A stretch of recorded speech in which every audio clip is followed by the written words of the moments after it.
because the people in charge of making the game don't play the game enough. They don't understand the game. They are so disconnected from what people want. They are just making the worst updates possible. Malheureusement les gars, le jeu va extrêmement mal, le gameplay du jeu va extrêmement mal. Une offre qui est sortie la semaine dernière à 48 balles, quand même, pour débloquer le nouveau champion. This game doesn't give me the enjoyment it has been in the past. I don't know what to do. It is so sad seeing the game I played for years. It's getting destroyed by the people in charge of making it better.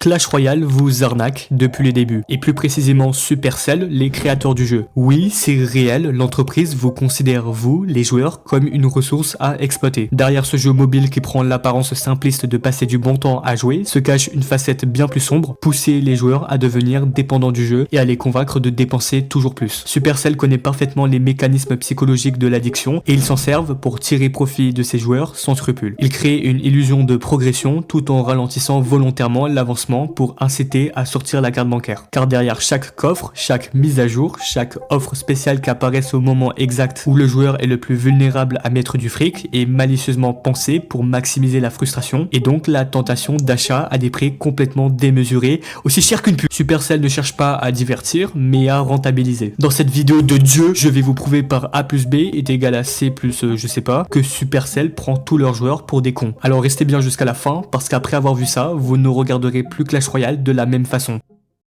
Et aussi, j'avoue, ça me permettra de gagner de l'oseille. Non mais voilà, j'assume, t'as vu, moi je suis pas un enculé, en fait. Voilà. Voilà, je le dis. Ouais, frérot, t'es frais. Parce que c'est un frigo.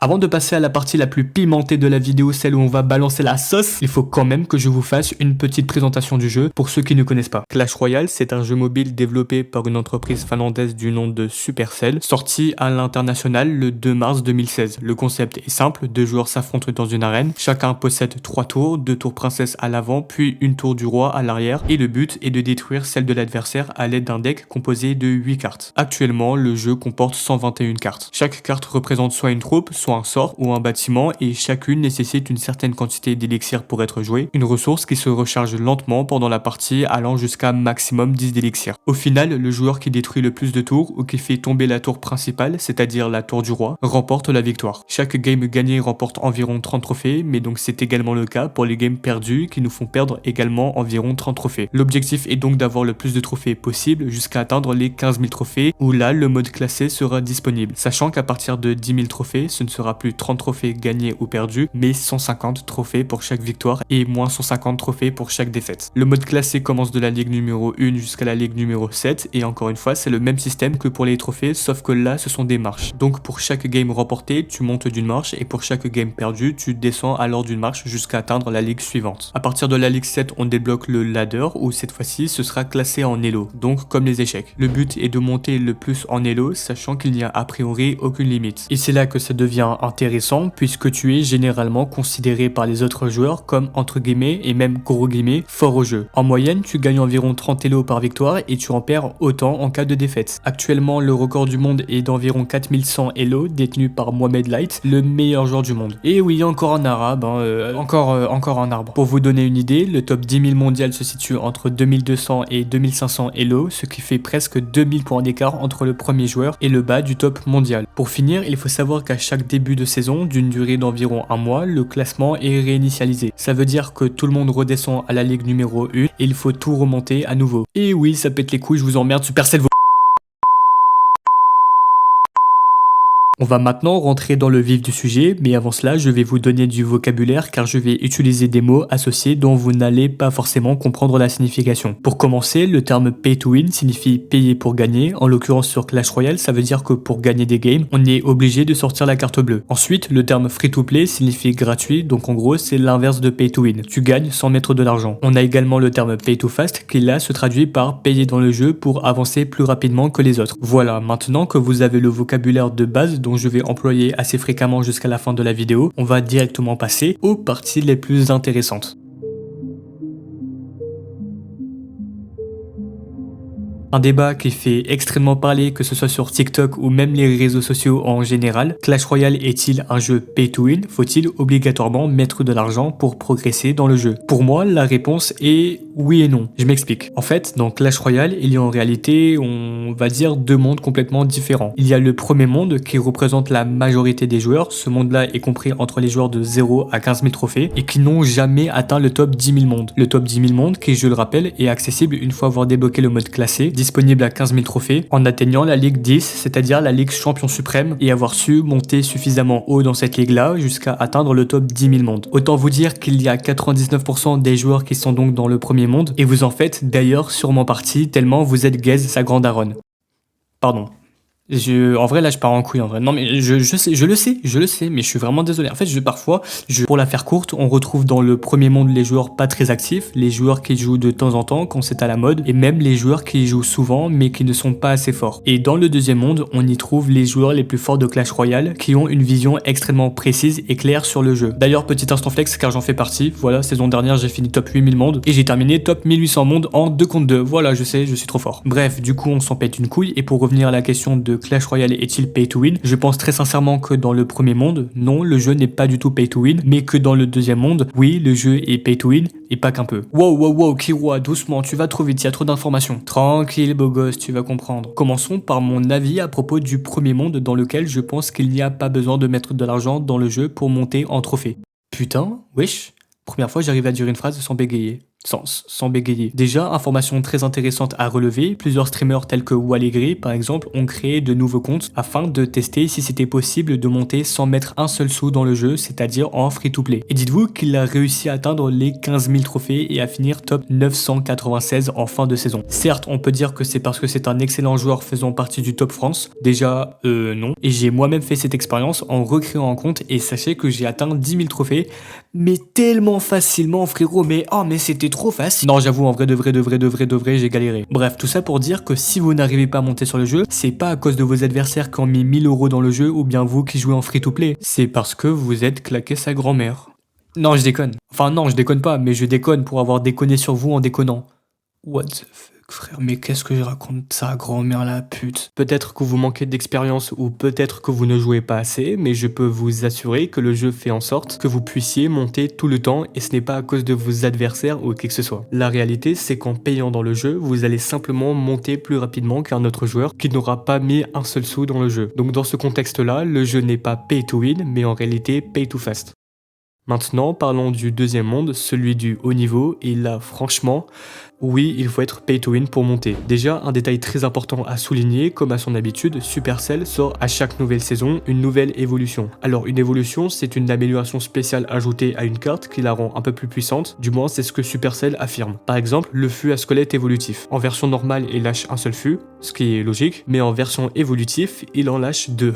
Oui, 2. Autant vous dire que c'est complètement pété. Chaque carte évolutive possède un cycle, c'est-à-dire le nombre de fois où tu dois jouer la carte de base avant qu'elle ne passe sous sa forme évoluée. Par exemple, le canon évolutif a un cycle de 2, ce qui veut dire que tu dois le poser 2 fois avant de profiter de son évolution. Et évidemment mon coco, la plupart de ces cartes évolutives sont très fortes. Elles changent totalement la méta et à chaque saison, une évolution débarque. Le gros problème, c'est que pour débloquer ces évolutions, il faut payer. Et il faut payer beaucoup. Je prends l'exemple de la saison précédente où Supercell avait sorti le Phantom Royal évolutif, une carte complètement cassée et pour l'obtenir il fallait mettre plus ou moins 18 € selon le pays. Tu imagines donc bien que dans le haut ladder où 90% des joueurs sont pay to win, les free-to-play n'ont aucune chance. Ils se retrouvent face à des adversaires avec des cartes qu'ils n'ont même pas la possibilité d'obtenir et à ce niveau-là, chaque détail compte. Une seule carte évolutive peut faire toute la différence entre la victoire et la défaite. Là où dans le premier monde, la majorité des joueurs ne ressentent pas vraiment cet écart, dans le deuxième monde, la différence est énorme. Maintenant, passons à ce qui pose vraiment le plus problème sur Clash Royale. Supercell sort volontairement des évolutions totalement abusées, comme je vous l'ai dit, à chaque début de saison pour maximiser les achats de leurs joueurs. Et c'est là que rentre en jeu leur système vicieux. Au début de la saison suivante, il les nerf, c'est-à-dire qu'il la modifie en la rendant moins forte au prochain équilibrage. Car sinon, la carte serait complètement ingérable et le jeu ne ressemblerait à rien. Équilibrage qui normalement se fait à chaque début de saison, qui consiste à rééquilibrer le jeu en faisant des modifications aux cartes. Et lorsque je dis, je peux vous assurer que c'est complètement vrai. Je peux vous citer des dizaines d'exemples. Le Phantom Royal évolutif, début de saison complètement broken et récemment nerf comme par hasard. Fournaise Evo, sorti dans le pass diamant à 15€, joué absolument partout dans chaque archétype. Un mois plus tard, nerf des esprits de feu. Bébé Dragon, sorti dans le pass diamant à 15€, joué dans tous les decks golem de fils de pute. Un mois plus tard, nerf du cycle. Bûcheron Evo, sorti dans le pass diamant à 15€, impossible de tuer le fantôme. Un mois plus tard, nerf de la portée du rage. Gobelin Sarbacane Evo, sorti dans le pass diamant à 15€. Vas-y, je parle pas. Un mois plus tard, nerf du poison. Voilà, il y a eu tellement de cas comme cela qui prouvent très clairement que Supercell nous prend, nous les joueurs, et plus précisément les pay to win, pour des gros cons. Les gars, je suis actuellement sur mon compte secondaire et j'ai devant moi deux offres de deux emotes qui sont gratuits de base. C'est-à-dire que le cochon, tu peux le récupérer gratuitement, que ce soit dans les cubes mystères ou dans les trucs là pour 250 gemmes dans la boutique. Et l'émote du gobelin, le truc de fils de pute là, elle est aussi gratuite de base, tu peux l'avoir gratuitement. Alors pourquoi tu la mets à 6€? Mohamed Abdel Ali Ramadan Allah Akbar. Ça fait depuis 2021 que Supercell ne pense qu'à leur burn en rendant les achats totalement abondants avec l'arrivée des champions en novembre 2023. Le seul moyen de les débloquer gratuitement était d'avoir la tour du roi level 14 qui était déjà le niveau maximum à l'époque. Déjà à partir de ce moment-là, on enlève la possibilité à facilement 80% des joueurs de les avoir et il fallait en plus les débloquer dans des coffres avec un taux d'apparition très rare et si par chance tu en trouvais dans un coffre, eh bien tu n'avais qu'un seul exemplaire de la carte. Comment vous dire que mettre une carte champion level 14 qui nécessite au moins 30 cartes, c'était quasiment impossible pour les joueurs free-to-play, sachant qu'à ce moment-là, tout le monde dans le top monde jouait les champions. Une carte championne du nom de la Reine des Archers avait un taux de 60% d'utilisation dans le top ladder et tu ne pouvais pas lancer une game sans tomber sur un champion. Mais bien évidemment, Supercell avait une très bonne solution pour les gros pigeons, c'était de mettre un coffre à 10€ pour avoir un seul exemplaire d'un champion avec de l'or. Voilà, c'est tout. Un seul exemplaire. C'est nul à chier. Ça me rappelle aussi une vidéo de Wallegri qui date d'il y a 4 ans dans laquelle il avait dû mettre 300€ pour maxer une seule et unique carte champion, qui était la Reine des Archères. C'est pas une blague. La petite Reine des Archers qui est à l'heure actuelle le héros le plus pété du jeu, tout le monde s'en plaint partout, il y a 60% d'utilisation de la carte en super défi, enfin, c'est vraiment joué partout frère, tu peux pas lancer un super défi sans la croiser, ça n'existe pas, ce n'est pas possible. C'est à partir de cet instant précis que Supercell ont commencé à partir en couille. Genre vraiment mes Chocopops, ils sont partis en couille. D'ailleurs juste les mecs, faudrait qu'on parle de cette expression là, partir en couille. Genre on est d'accord, c'est chelou, comment ça tu pars dans des couilles, partir en couille? Genre en mode, en fait tu rentres dans des couilles, wesh, chelou le bail. Ils ont commencé à introduire des offres à des prix colossaux, et je ne parle pas du titan colossal dans SNK, yes pour le peu de récompenses. Ça s'est dégradé de plus en plus jusqu'en 2023 qui, je vous le rappelle, signe l'apparition du pire fléau du jeu, mais également la montée des revenus mensuels exorbitants chez Supercell. Je parle bien sûr des évolutions. Le 19 juin 2023, Supercell annonce l'arrivée des évolutions. Et là, c'est le début du cauchemar. Alors sur le papier, tu te dis, ouais ok, des cartes qui évoluent, ça a l'air stylé. Genre ta carte devient plus forte, elle change de look, balance des nouvelles attaques. Franchement, à première vue, ça vend du rêve. Mais bon, on parle de Supercell, hein, donc tu doutes bien qu'il y a une douille quelque part. Le principe, il est simple ta mère. Certaines cartes peuvent passer en mode évolué après avoir été jouées plusieurs fois. Genre t'as une carte normale, tu la poses 2 ou 3 fois sur la map, et bam, la version évoluée se déclenche avec des effets plus puissants. Jusque là, pourquoi pas. Mais là où ça devient vicieux, c'est quand tu réalises que pour débloquer ces fameuses évolutions, il faut des fragments spéciaux, 6 en tout. Des fragments que tu ne peux presque jamais récupérer. Tu peux en choper un tous les 36 mois dans un event, mais sinon ils sont planqués derrière le pass diamant ou des offres payantes. Non, plus sérieusement, au début des apparitions des évolutions, ces fragments-là, tu pouvais en recevoir un chaque saison dans une ancienne boutique qui n'existe plus en faisant des games. Sauf que comme je l'ai dit, il fallait récupérer 6 fragments pour débloquer une évolution, et tu ne pouvais en récupérer qu'un seul à la fois dans une saison. Une saison qui dure, je le rappelle, environ 1 mois, ce qui veut dire que pour avoir 6 fragments et enfin avoir une évolution, il te fallait 6 mois.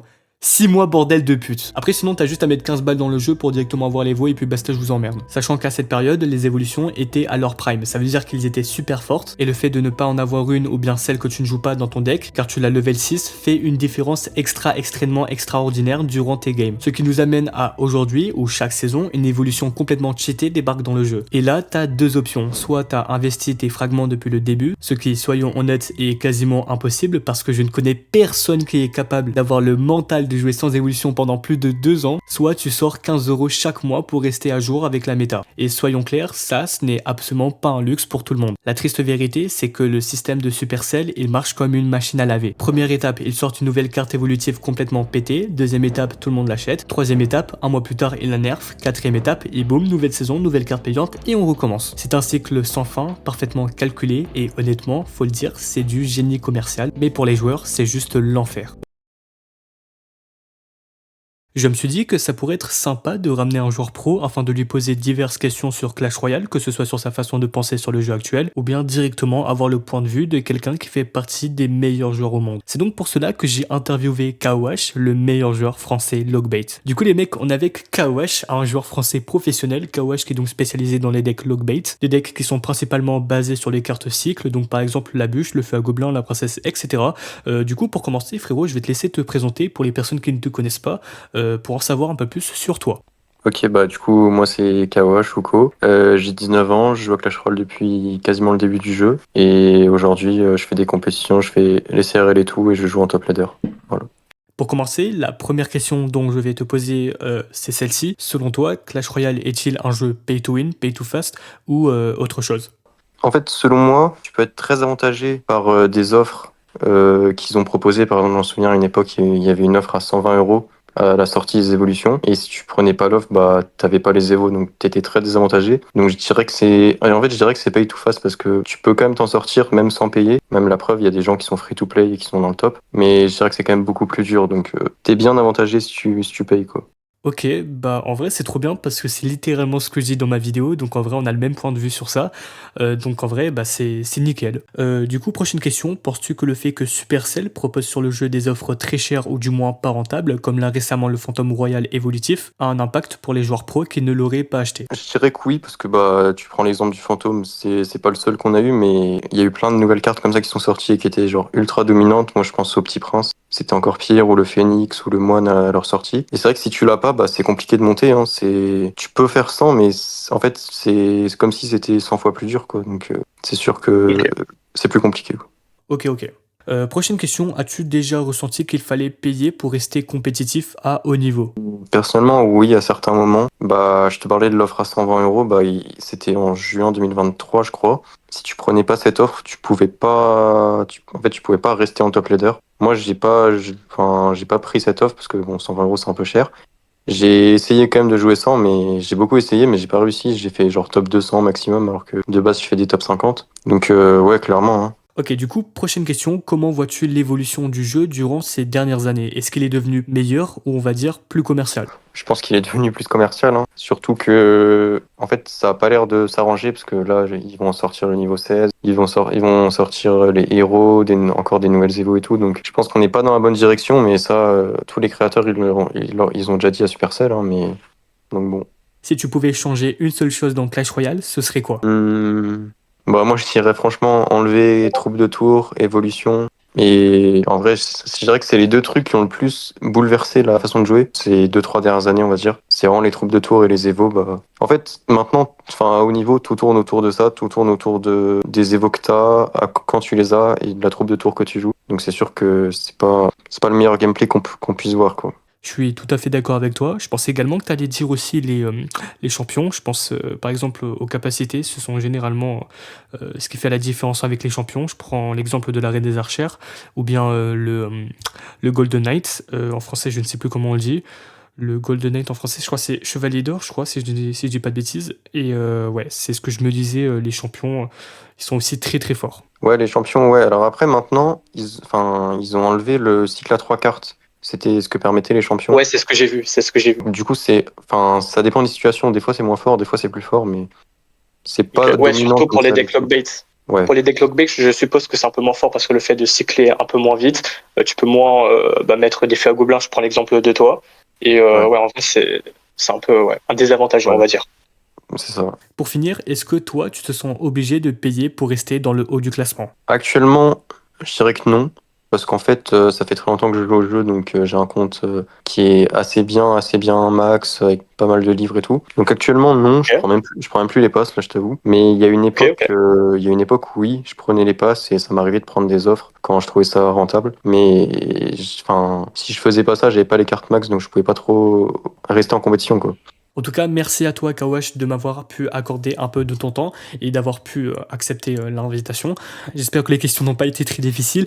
Les gars, je vous mets son TikTok et ses autres réseaux en description. N'hésitez surtout pas à aller voir son contenu et le follow. Et sur ce, on retourne à la vidéo. Aujourd'hui, grâce à leur système malsain, Clash Royale a réussi à générer plus de 70 millions de dollars durant le mois d'octobre 2025. Ce chiffre est absolument stratosphérique, surtout quand tu compares ce montant aux autres jeux de Supercell comme Brawl Stars ou Clash of Clans et que tu te rends compte que même en additionnant leurs revenus mensuels, ils n'arrivent qu'à atteindre la moitié de ce que Clash Royale rapporte. Et malheureusement, Supercell en est parfaitement conscient. Tout ça fonctionne parce que leurs mécaniques sont spécialement conçues pour pousser les joueurs à payer toujours plus. Tant qu'il y aura des gens pour sortir la carte bancaire, ils n'auront aucune raison d'arrêter et le système continuera de tourner encore et encore. D'ailleurs les gars, j'en profite pour vous dire que quand j'avais fait ma vidéo, le niveau 16 n'était pas introduit sur le jeu. Sauf que là, qu'est-ce que je vois? À l'heure actuelle, Supercell ont mis le niveau 16 sur Clash Royale. Voilà, on se demande encore pourquoi, hein. La thune, c'est le seul mot qui vient à leur esprit. C'est hallucinant de voir à quel point le jeu va prendre une direction vraiment extrêmement mal. Et c'est décevant en vrai, c'est décevant à mort. Et c'est triste en vrai, il n'y a pas d'autre mot à dire. Et voilà, c'est tout ce que j'ai à dire. Clash Royale pourrait être l'un des meilleurs jeux mobiles jamais créés. Le concept est génial, le gameplay est profond, chaque game est réfléchi, unique et la sensation de progresser, d'apprendre intelligemment, de créer des decks, c'est incroyable. Qui se rappelle encore du 2v2 quand c'était la folie totale où tu pouvais jouer avec ton pote, lancer n'importe quoi, tenter des combos improbables, troll avec des decks clonage et tout et s'éclater de rire même en perdant. Qui se rappelle encore de ces soirées où tu enchaînais les parties juste pour le plaisir sans te demander si tu allais tomber sur une carte évolutive à 15 balles. Qui se rappelle de la sensation quand tu gagnais une game par le simple fait d'être meilleur que ton adversaire? Qui se rappelle des anciens défis quand gagner 12 victoires c'était légendaire, quand ouvrir un coffre super magique te faisait bondir de ta chaise, le simple fait d'avoir une légendaire te refaisait toute ta journée, quand chaque nouvelle carte était un événement et pas une taxe déguisée? Qui se rappelle des vidéos trolls de Trappa, des concepts de le bouseux, hashtags waffle ouf, encore farce attaque? Clash Royale avait cette magie qui te donnait envie de relancer une partie encore et encore. Tu pouvais perdre 3 fois de suite et quand même prendre du plaisir parce que tu n'avais pas l'impression de te battre contre un mur de cartes payantes. Ce jeu a un potentiel immense et même après des années, il arrive encore à surprendre. Mais malheureusement, ce potentiel extraordinaire est en train d'être recouvert de couches et de couches de décisions absurdes imposées par Supercell. Leur politique économique détruit peu à peu tout ce qui fait la magie du jeu. Chaque saison apporte de nouvelles cartes évolutives complètement déséquilibrées, les mécaniques sont pensées pour pousser les joueurs à payer et l'écart entre ceux qui sortent la carte bleue et les free-to-play devient gigantesque. Clash Royale pourrait briller 10 fois plus, il pourrait être l'exemple parfait d'un jeu juste et fun, mais aujourd'hui, à cause de leur créateur, il avance avec un poids énorme sur les épaules. Et ce poids, c'est leur obsession pour l'argent qui étouffe tout le potentiel du jeu et éloigne petit à petit les joueurs qui l'aimaient vraiment.